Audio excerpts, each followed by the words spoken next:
এই ভাই আরো পিছনে যান।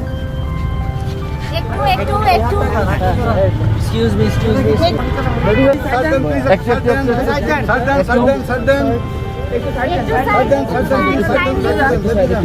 আজ একটি ওপেনিংয়ে এসে কিছুটা মেজাজ হারালেন অভিনেত্রী অপু বিশ্বাস। নায়িকা মানেই সেখানে ক্যামেরা, সঙ্গে সঙ্গে একদল সাংবাদিক।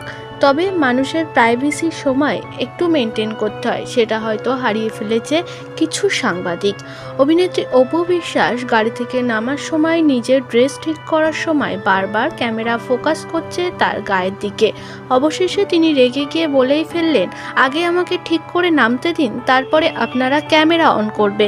ভাইয়া একটু প্রাইভেসি তো রাখবেন।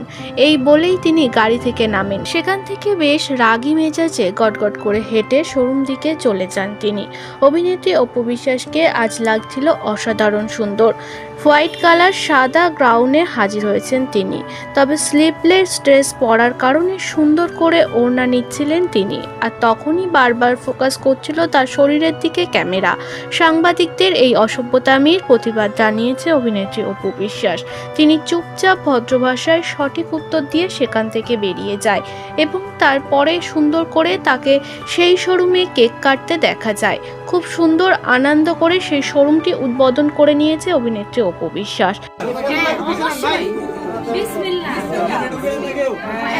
1 2 3 4 5 6 7